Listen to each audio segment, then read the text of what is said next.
Welcome to everybody, especially our members of the public. We'll start with apologies, and I've got apologies from Councillor John Michael, Councillor Peter Watley, who may be appearing in time for the application in his area, Councillor Daniel Walton, Councillor Leslie Bruton, Councillor Tom Wells, Councillor Kathy Wells, and Councillor Douglas Godwin. Most unusual for us to be with so few.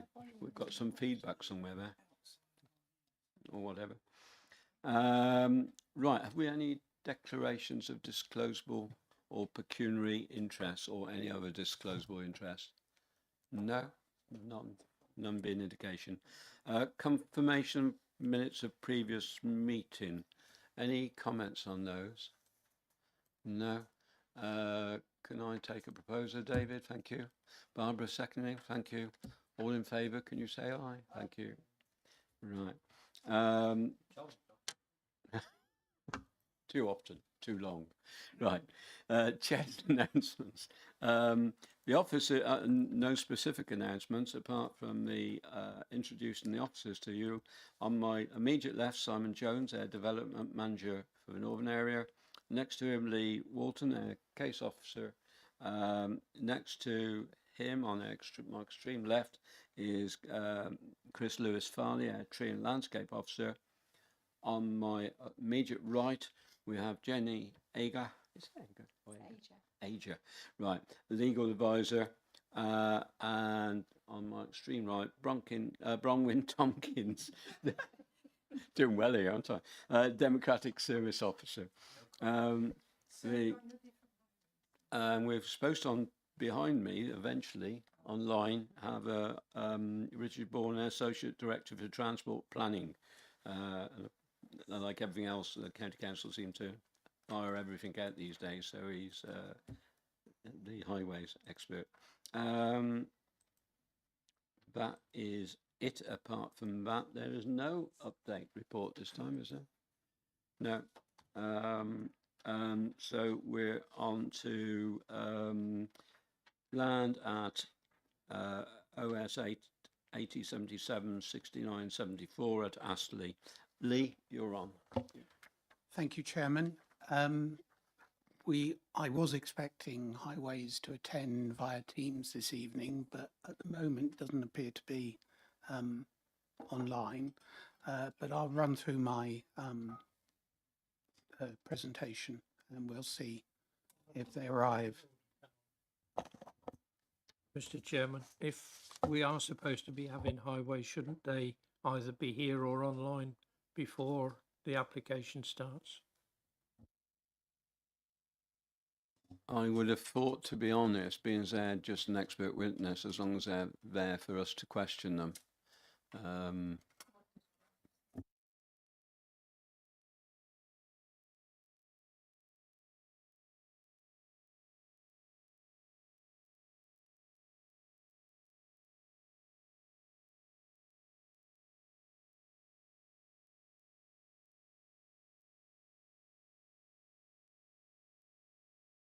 Thank you, Chairman. So I'll just run through the events, which you have seen, most members have seen before. This shows the site location in relationship to the district boundary that runs between the countryside and what you see the built form there. We can see the development that was approved by appeal that's under construction at the moment. We've got the red outline that was given to us. We've got an illustrative layout that suggests how the scheme will come forward. We've got the point of access that would be seen to come forward in subsequent plans. And we would also have the pumping station, which my arrow is working this evening. And it's there. It's there. That's where the pumping station is. So because of the site topography, we would expect that to come forward in that location. So the photographs, as you can see, viewed from Windsor Drive, then into the site, and then from the Woodhampton Close looking back towards the site, and an aerial photographs that shows the site in the foreground looking towards the site being developed, and then an overview of how it may look in going forwards. So essentially the application returns having been deferred by March committee. We've had the response back from Wyre Forest District Council, and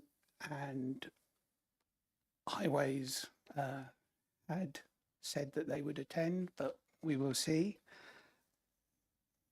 I can report that the concerns subsequently raised by Wyre Forest are concerns that the report originally considered.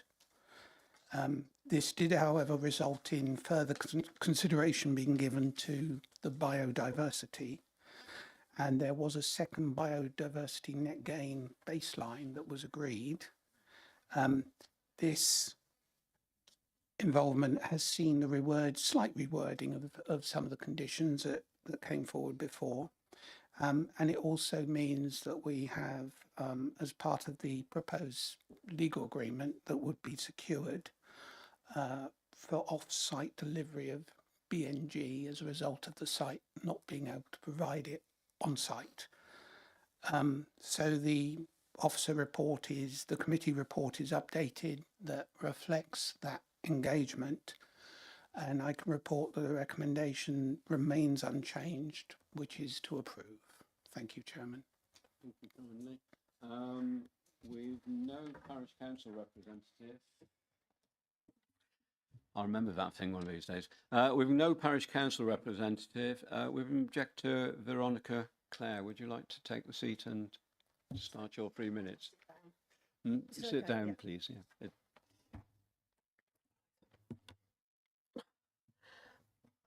Okay. Thank you, Chair. Right. 3 minutes is really not enough time to talk about all the concerns of this development, impacting traffic, infrastructure in general, access and suitability of the site and existing wildlife.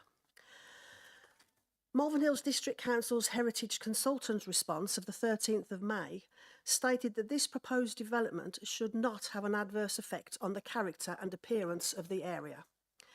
Woodhampton Close is a quiet cul-de-sac of 29 homes where children can play safely and was built on a brownfield site. The proposed development will almost treble the size of the estate and is not a brownfield add-on to Woodhampton Close, so this will have an adverse effect on the character and integrity of the close. Access to this proposed development is through an established residential estate known locally as the Walshes.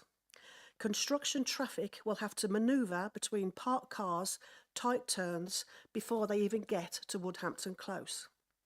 There is also a concern where construction workers will park while the site lays out a car park for them. It's already been suggested that an alternative access be through the current development off Astley Cross, across an adjoining piece of unused land. It has been stated that Labour's house building targets are putting too much pressure on rural communities.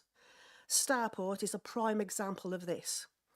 As the development is within Malvern Hills, you may not be aware that in the past few years there have been at least 12 new developments within a 5-mile radius of Starport, with a further 5 in the pipeline, this being one of them. The traffic survey does not take any account of this. James Murray MP, the Exchequer Secretary for Transport, said on the 28th of March this year that investing in infrastructure is important for day-to-day lives. This is not happening in Starport. Congestion on its out-of-date roads is still an issue, with no improvements planned.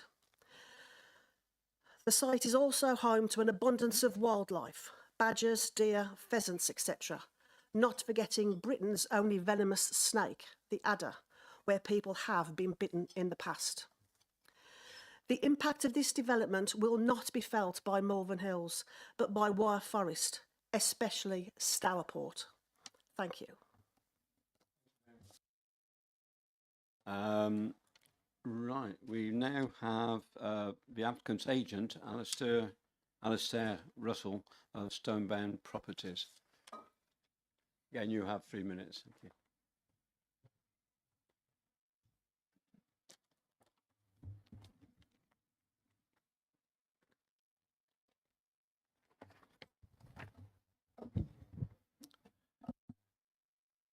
Thank you, Chair.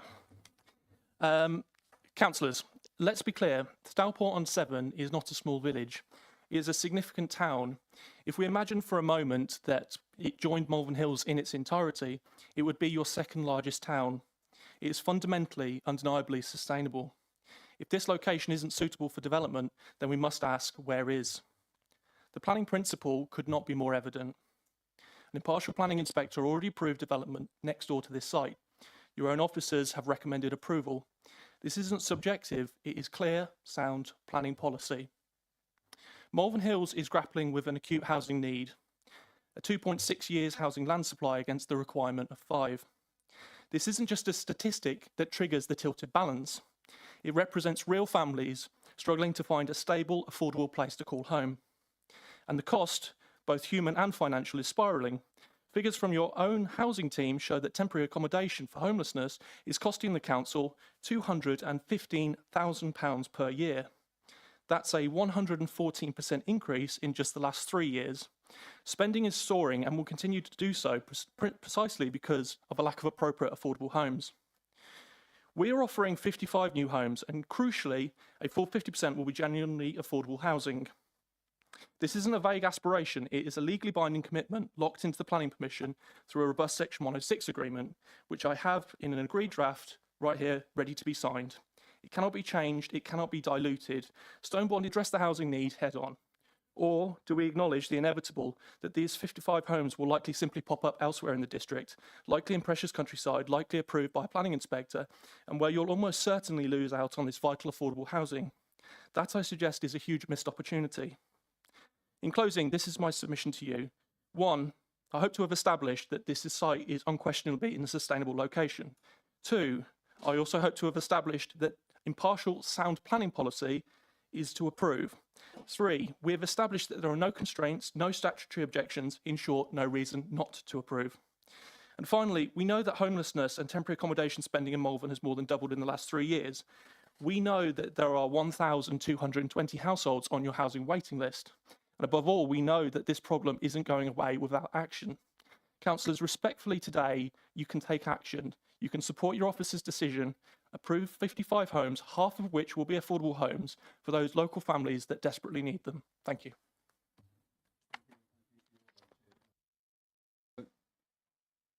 Paul, Councillor Paul Cummings. Thank you, Chairman.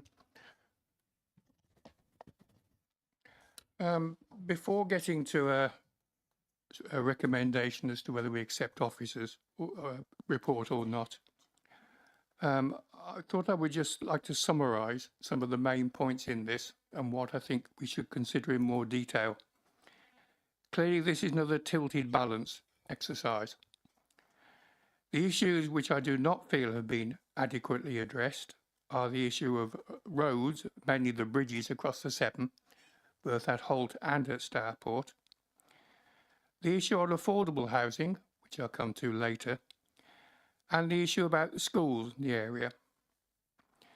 On top of that, this site has been described, I believe correctly, as isolated countryside in the report, and it was also rejected in the Shlar, not because an alternative had been found, as in Clifton, it was just rejected.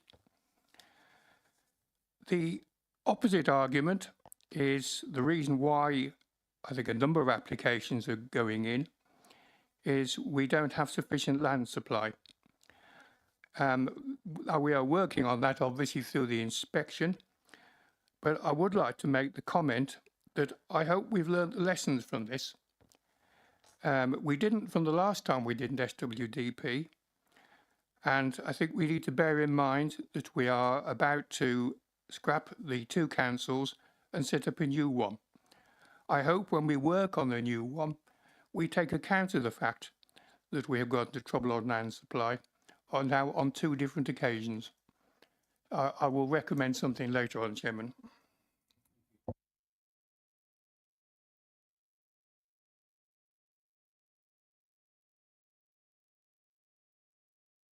Whoops-a-day. It's on, isn't it? I'm on. Listening to what we've heard this evening, both sides, from the applicant and from my husband, right across Baldwin Ward, we have had so many large applications that were not in the plan and have subsequently been passed, not by us, but by the inspectorate. And this all hinges on the fact we have not got the land supply. Now, I agree with the roads. I agree with the people that live along Windsor Drive. I agree with the comments, and I agree with the fact that this is green and open land. But there's a part of me that is thinking we need some substantive arguments against this application on planning grounds. And so that's my comment.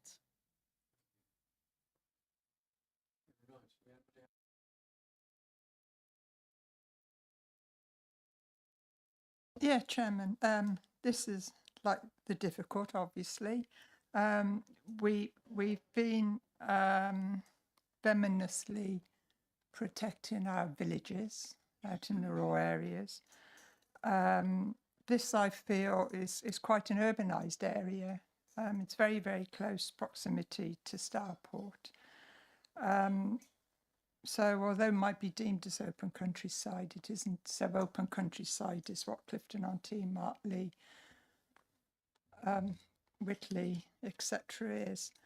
So obviously, I think it's probably got that in favour.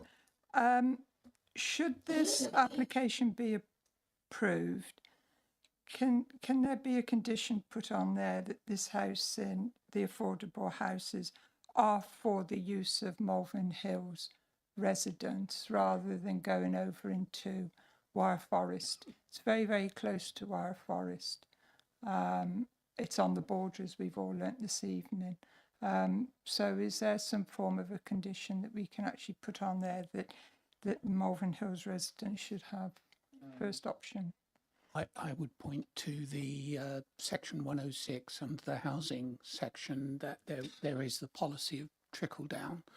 We obviously get to a point where if there are units that aren't being taken up, they then go out wider. We are right next door to Stour Port, and on that basis, hardly surprising if units are being taken up by the locals.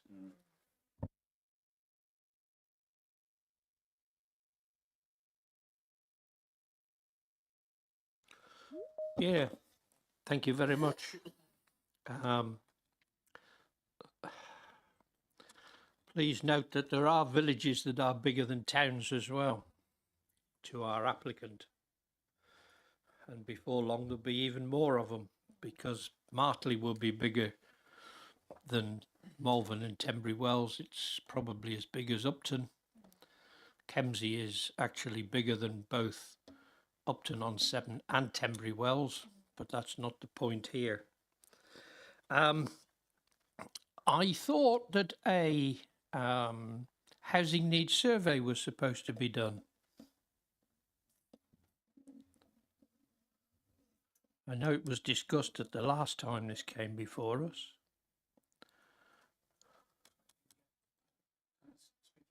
Yeah, David said I- last time we were asked for a housing needs survey to be done.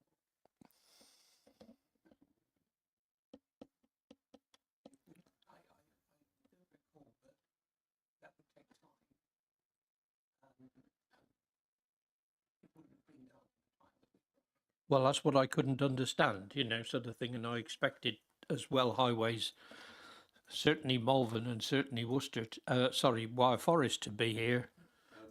Apparently, highways are now there with us. But, in fact, shall I pause you for a while, David? And we'll listen to Willingly.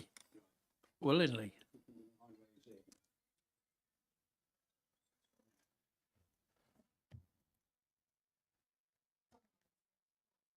That's me.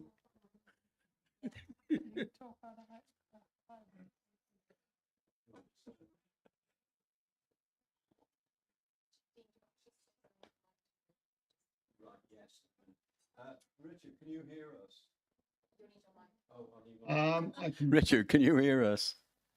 I can now, yes. Fine, okay. Apologies. Yes, you wouldn't have heard me without the Apologies. microphone before.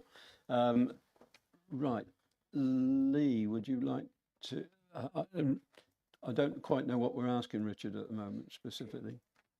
Thank you, Chairman. It was really the case of members wanting to have a presence from Highways at their committee meeting to ask any pertinent questions that you may have about the scheme.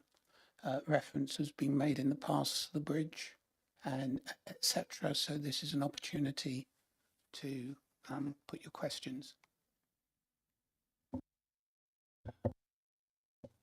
Thank you. I've got a couple of questions to start with. When were the last studies of traffic over Stourport Bridge carried out?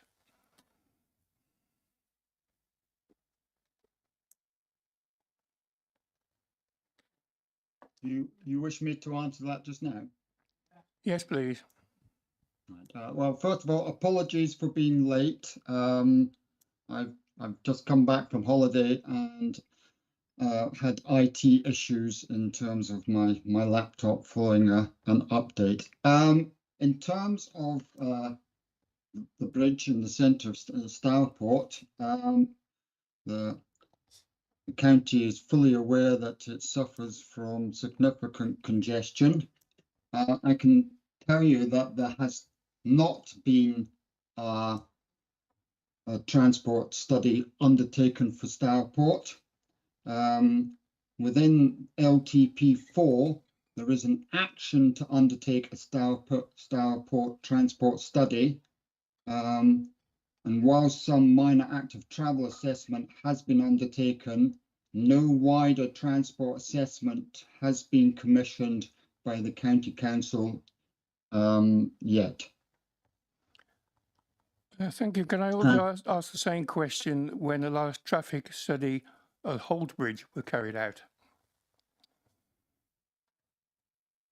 I don't have that personal information personally to hand. Just to be clear, I work for Jacobs. I don't work for. I am not employed by County Council. Jacobs provide highway development management support.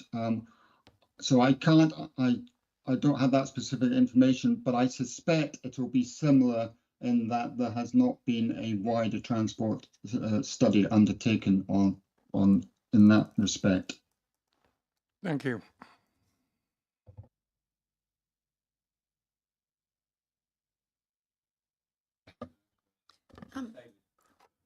Yeah, this development is in Malvern Hills, as we all know. But the access, I believe, though I haven't got a definitive boundary map, but I believe that the access is via Stourport and the Stourport area, thus from Wyre Forest, I believe. There are a lot of comments from residents in this particular area on how the traffic is going to be managed. As you are from Jacobs, which are probably responsible for a lot of the sort of traffic survey stuff that's carried out and the various planning stuff that's carried out, have the residents in this particular area been consulted, or have the comments of these residents that have been submitted been taken into consideration with no report forthcoming?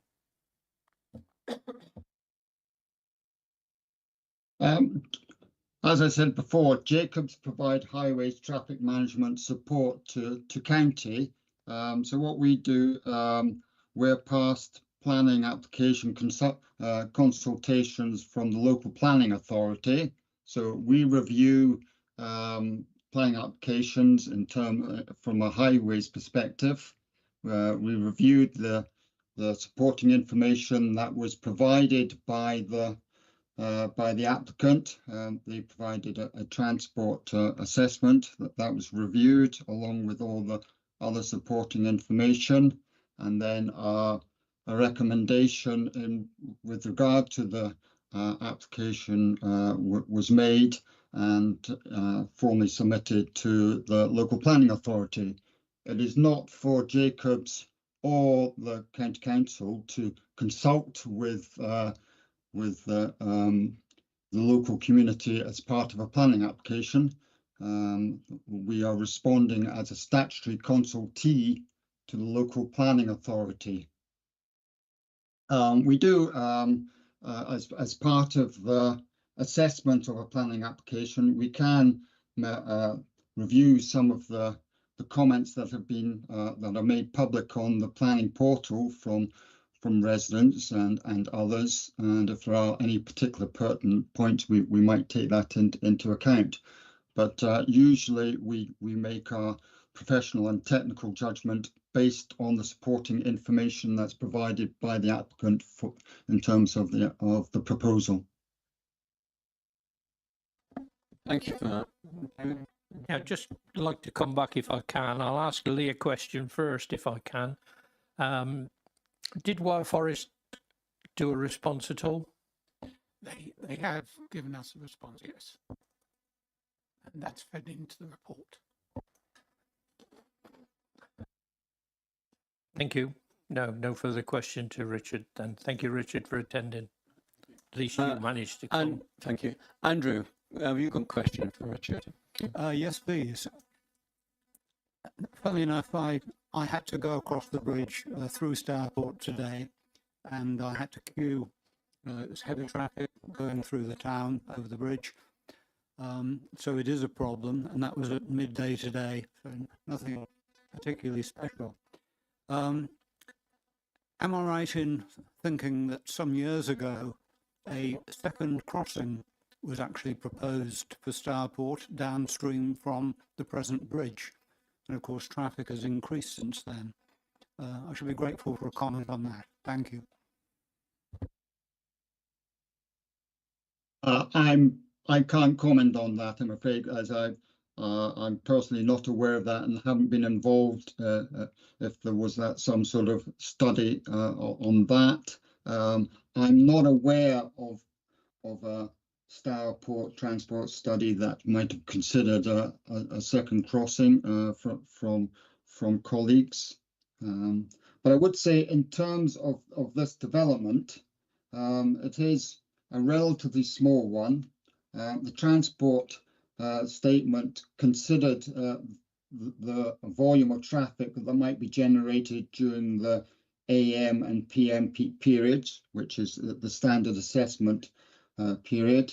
And in terms of its impact on the bridge crossing, it during the AM period peak hour would be 17 additional vehicles, and during the PM it will be 18 additional vehicles are the estimates, which are about a 1% percentage of the kind of baseline flow. So that's a negligible impact in terms of the baseline flow. It's well extent on congestion such that there would be any justification for recommending refusal or even recommending the applicant undertake some sort of mitigation measures. It's a very small impact from the development. Andrew, you have further comment or question? If I may, I mean, my point was, and it's been made already, that there is already congestion, and this is just adding to it. Thank you. Anybody else with anything new? Pam? Could I ask Richard, please, what his opinion is about the residents from Windsor Drive that are really concerned about the extra traffic that will be on their quiet cul-de-sac, please? I know, but what time should I time it for? As I said, the development is considered to be relatively small in terms of what it's going to generate. The transport assessment estimated during the AM and peak period that it would generate during the AM 27 two-way trips. During the PM, it would be 28 two-way trips. The consultant, the transport planning consultant for the applicant, did actually then look at the agreed Gladman TA and the rates that were agreed for that proposal, and that had a slightly higher one of 28 AM trips and 29 PM trips.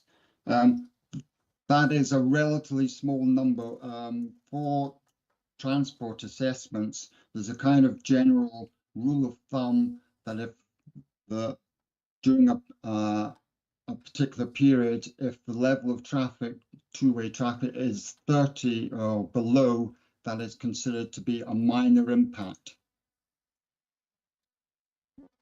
Thank you. Anybody have anything further? Richard, can I thank you very much for your clarity of your answers? Barbara? Yeah, Chairman, should this be turned down? Could it be defended by the highways if it was turned down on highways issues after what Richard has said?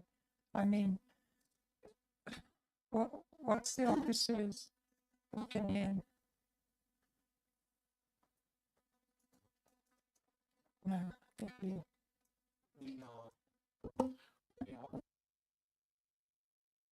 Highways Authority to feed in. They have been given the opportunity to respond. We have their response. I dare say they are well aware of pressures from the committee, but they have a certain, ultimately they've also got to present an appeal, so they're in no different situation than I as a planner. Thank you, and I think Richard was pretty clear that from his perspective there isn't a legitimate highways objection. Is that so? You're still there, Richard? I am still here. Yes, the local highway authority has submitted its recommendation of no objection, subject to conditions and financial contributions. In terms of traffic generation from this development, it is considered to be relatively low in terms of numbers, such that it cannot be considered to result in severe detrimental impact in terms of NPPF. Thank you very much, Richard. Right, we'll get back to members now. Any other member have a comment? You forgot. Sorry, David. I will comment. I think in both their public speakers separately would convince me from their viewpoints. I think in the state it is a distorted balance state and we don't have anywhere a 5-year land supply. I think if we actually rejected this and it did go to appeal, we'd be on a hiding to nothing, because it really is that there are very few strong reasons for objection, I think. If you wish to put that pool, but we will need a good strong reason for objection, I think. I wouldn't like to be in your position for that, frankly.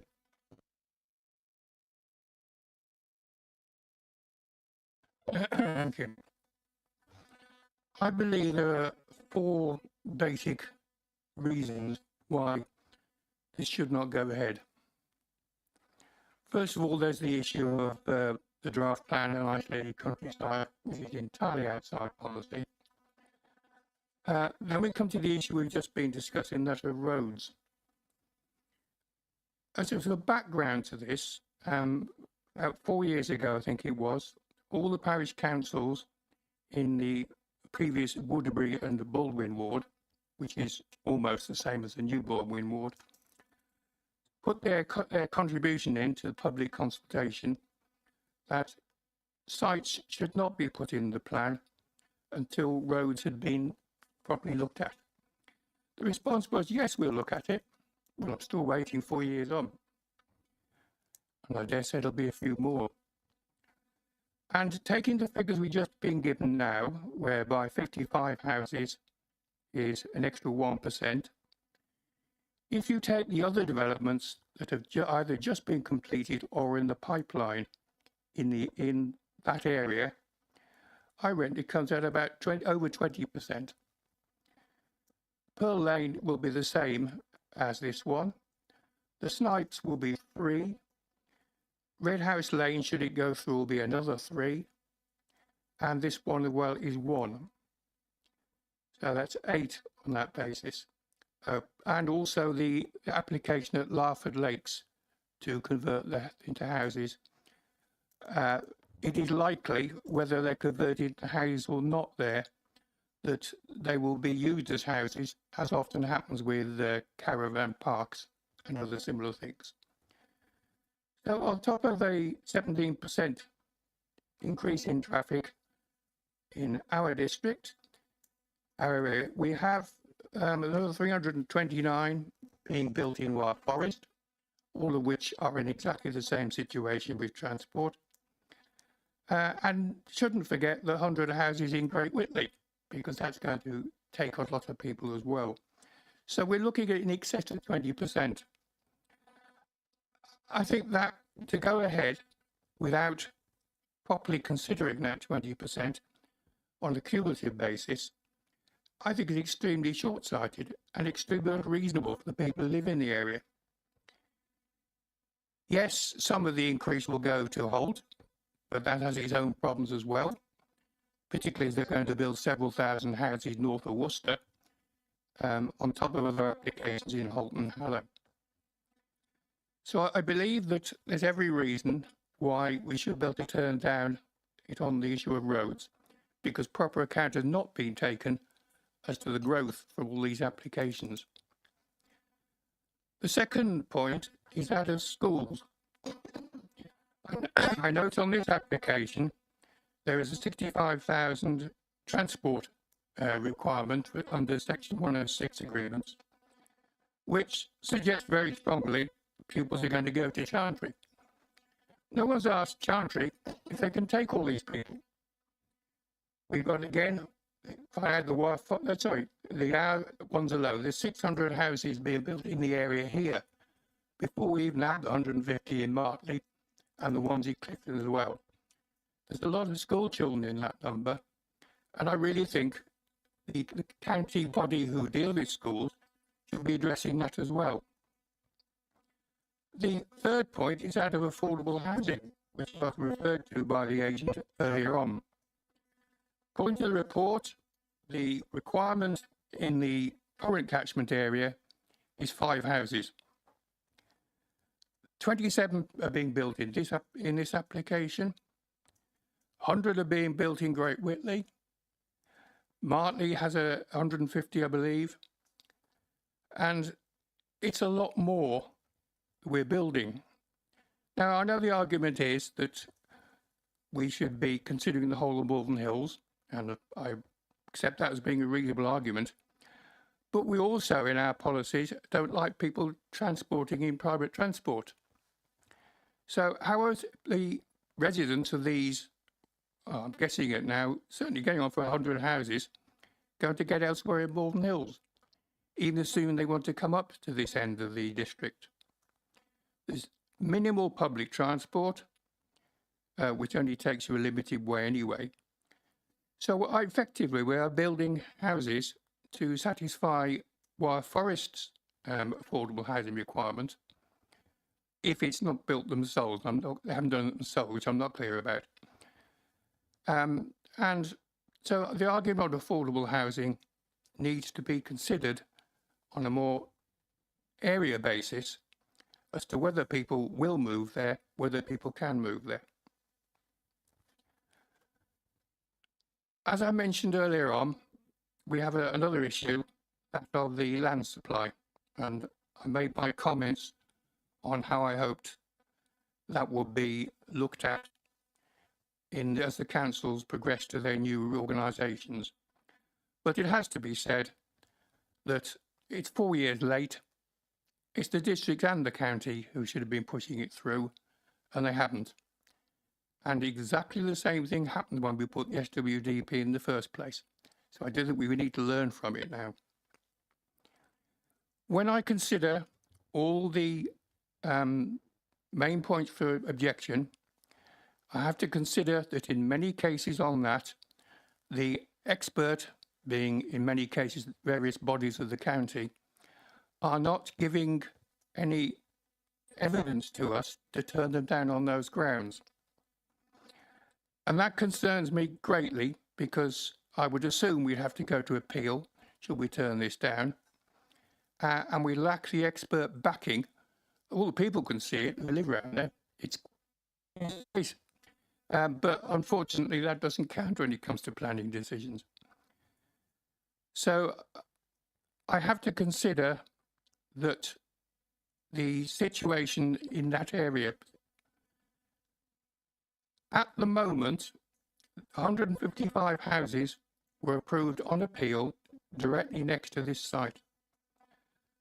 And that fact leads me to make a recommendation that we accept officer's recommendation, because as the chairman commented, I agree completely with that. We could find ourselves in terrible trouble, particularly since the inspectors locally looking for any reason to grant applications when they go to appeal, even when there are other sustainable reasons why it shouldn't be built.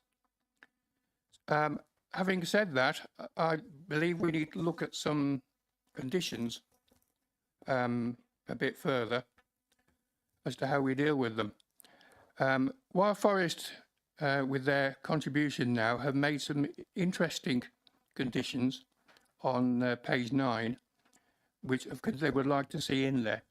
And I can see a lot of sense in some of those, to try and protect the people living currently by the site as much as possible. The issue is of lighting in Astley. You don't have street lights in Astley generally.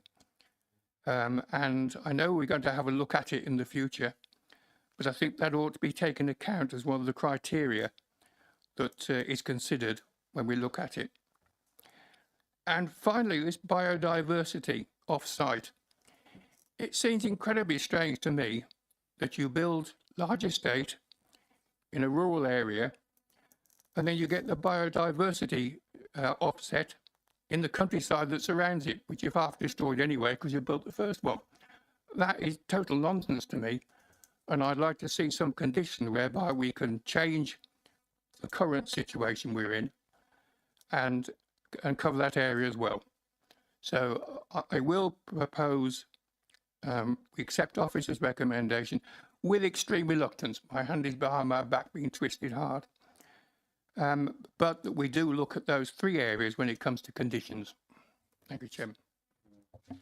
So, should this be passed, could I suggest that those conditions are agreed with officers subsequent to the meeting? Yes, that would be, as long as I can get the input into it, yes. Yeah, thank you. Pam, if you find it painful to second this, I'll do it for you. Yeah. I'll second. In that case, you've heard the proposal, you've heard it seconded. Could I ask, can you take the vote, please? All those in favour of the proposal, please raise your voting cards. 1, 2, 3. 2, 4, 5. Those against? Abstentions? That's you, isn't it? So you can't vote. So the motion is therefore carried. Thank you. Thank you for that, and thank you for those who contributed. So you did make it back in time for your application? Yeah, from London. That's good.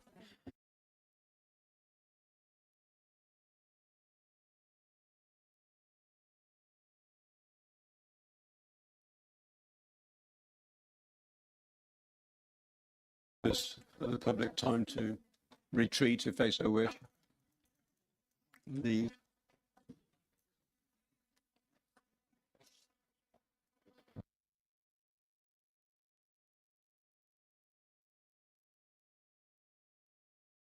Whilst we're doing this, can I congratulate Chris on the instructions for the site plan? They're the clearest I can ever remember for our visit. In this case, not the next day for me, but a couple of meetings before, it would have been delightful to have one, especially with what 3 words on. And if that can be used as a template for future instructions, that would be really good.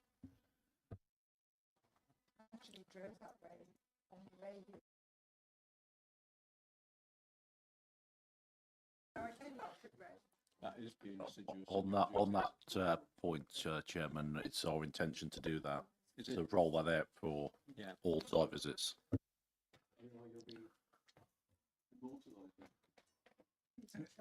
It took an old boy like me to, like, you know, lead the way. All those young planning. Can I just say, Mr. Chairman, that the application that we've just seen, when we were sent the details, I was unable to find the site. I have seen it since then, but at the time I was unable to find it. Which one? This one?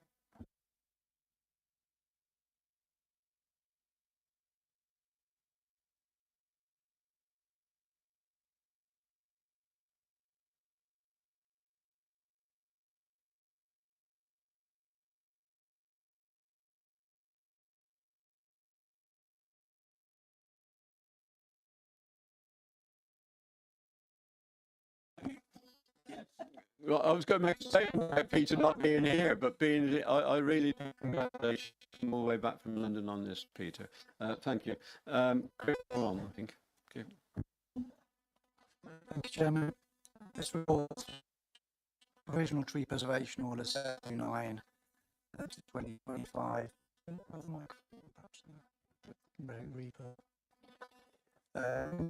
Representations made concerning its creation to the attention of the Northern Area Planning Committee in order to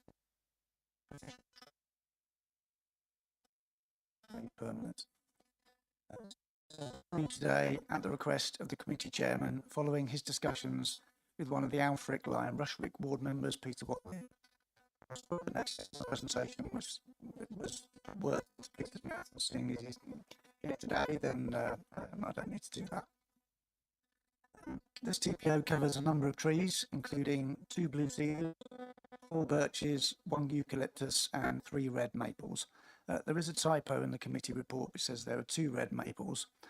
However, the number of maples is correct in the TPO document in Appendix 5 of the committee report. The TPO was made following concerns being raised by council officers regarding the tree's future, as explained in sections 3.8 and 3.9 of the committee report. The trees stand on 2 large grassed areas that run east-west, parallel with the main road running through Alfric and Swan Orchard itself. The grassed areas and the trees are separated from most of the nearby houses by the road Swan Orchard. There was at least 20 metre separation between the trees and the closest house. The trees grow in a publicly prominent location in the village and are likely to have been part of the original planting associated with the construction of the houses of Swan Orchard. There are very few trees of similar size and stature within the immediate locale. The order covers a range of different tree species, each have their own value, the cedars for their blue colour and evergreen nature, and the maples for their red foliage, the birches for their bright white bark. Together they bring all year round interest. The trees are well established and, being well situated, there is no reason why they could not grow to their full potential in this location. And just a presentation.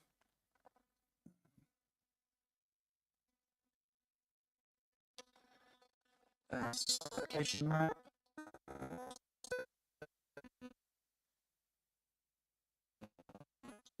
In order. Here is a copy of the tree preservation order map. You can see that the order is divided into 2 individuals and 2 groups.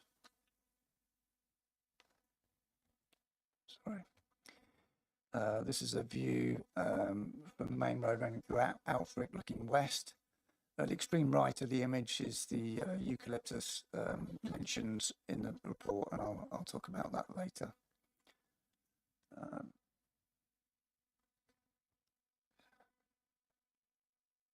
This is also G2 looking northwest. You can see the 3 white stems of the silver birch there. This has been very sluggish.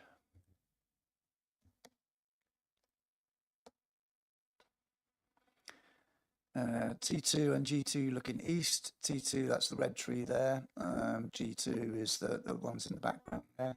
2 trees in the foreground there weren't considered to be of sufficient quality to be included in the tree preservation order. This is another view of tree 2 looking north. That's one of the individual trees. And this is G1 looking west. You can see there's sort of how prominent they are in the street scene. And look in the other direction.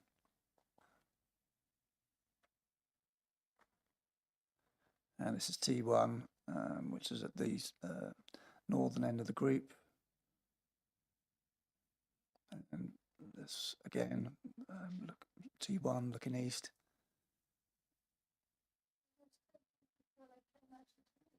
This one was that's the tree and leaf. Yeah. And if it responds, there you go, same tree, looking east. 4 representations were received following the creation of the order. 1 was in support of the order. 1 provided a point of clarification about one of the trees in the order.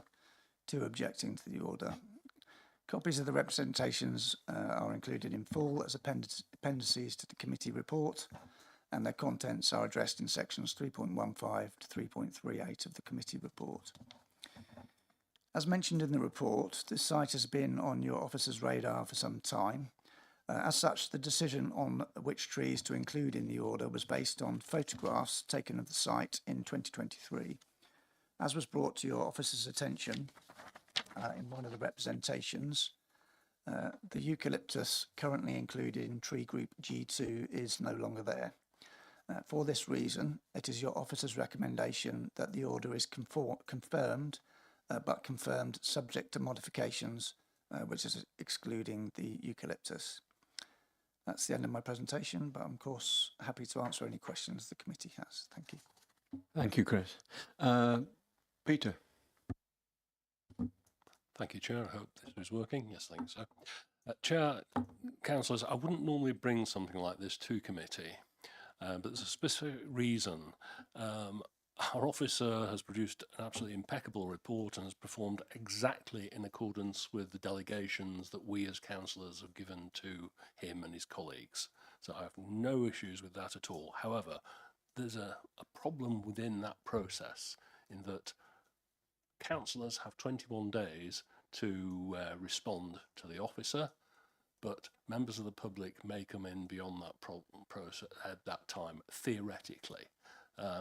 Also, if we as councillors are disappearing off on our other jobs or whatever, there's a possibility of missing those, which is of course our fault, but nevertheless, there should, I think, in the process be some mandatory alert to us when objections are received.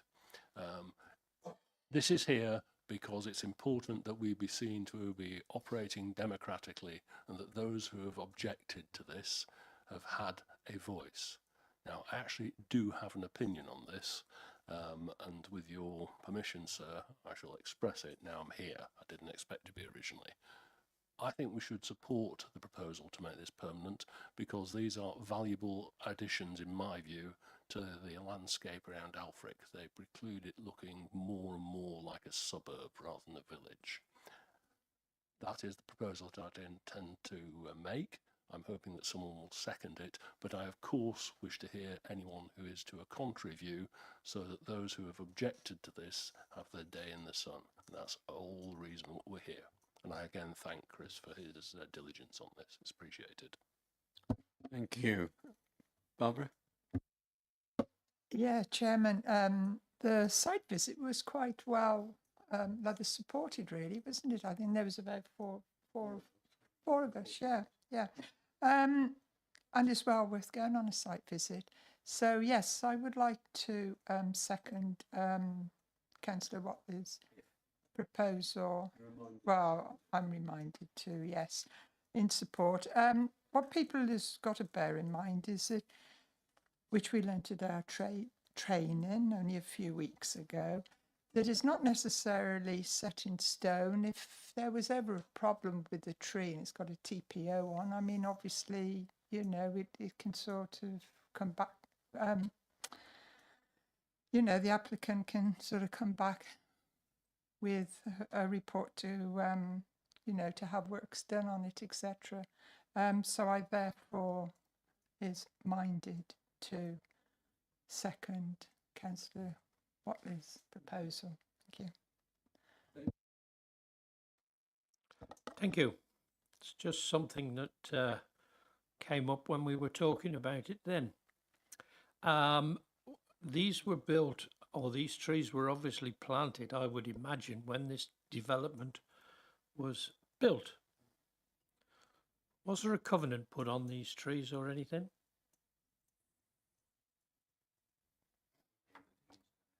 Well, it'd be in the deeds of the land for all the householders, I would think. That I don't know. We have no control over covenants or the enforcement of covenants. So whether people abide by them, I think it takes like independent court action in order to act against people who don't stick to covenants. So as I say, which is, you know, beyond our control.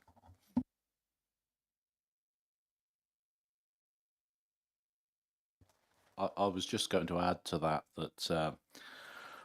and I can't be certain, but it's likely, since we believe that the trees seem contemporary with the development, as has been explained, that a standard planning condition probably would have been imposed.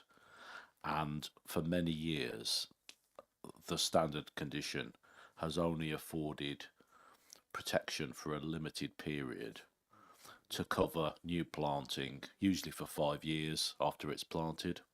So if a tree dies and the planting scheme or is seriously diseased, damaged, it can be replaced up to 5 years from the date of the permission. And then after that, in effect, the tree is vulnerable until such a time that perhaps that it's safeguarded by a tree preservation order, unless it finds itself in a conservation area, in which case, after a while, it gets to a certain size where it enjoys similar protection in law. So that's what's happened. It's got to the stage where a perceived threat has arisen, hence why it's been made subject to a provisional order for the reasons Chris has outlined. Just for your interest, and I think it was remiss of me for not including it in the recent training you all attended. With newly planted trees in association with a planning application, we can make tree preservation if the trees are considered such a significant component of a landscaping scheme as that it would be not great without it. We can make a tree preservation order at that stage on the future amenity value of trees. So, like, you know when they're not much more than a stick in the ground. But I mean, obviously that wasn't the case in this situation, but I thought pertinent to say it. Andrew, being as you travelled out, have you nothing to say? No, I think it's just follow the generality of comments made by the people who know the area and by the people who visited. I think these trees are certainly an enhancement to the village, and as such should be preserved. I think there's little question about that. Thank you. I was going to say when you weren't here, Peter, because I was going to lead off, but quite often we go against officers' recommendation because of the sort of personal circumstances of a householder. in this case, I think we're protecting the amenities of a householder and of a village as a whole. I agree with you perfectly. It stops it being a boring village. It makes it a very pleasant place to live in, I think. So it's nice to be able to support Chris for once rather than feeling guilty about turning him down. Any other comments? Then I assume you may wish to firm up your proposal. I certainly do, in the words that we've already heard. And Barbara, thank you. So I second that. Right, then the vote is in your hands, Jenny. Thank you, Chair. So all of those in favour to confirm the tree preservation order, please raise your voting cards. That's unanimous, Chair. Thank you.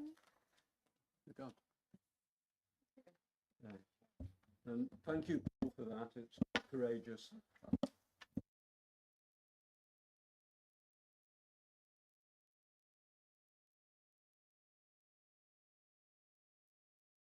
I will close the meeting. Thank you. I'm not very good at that tonight.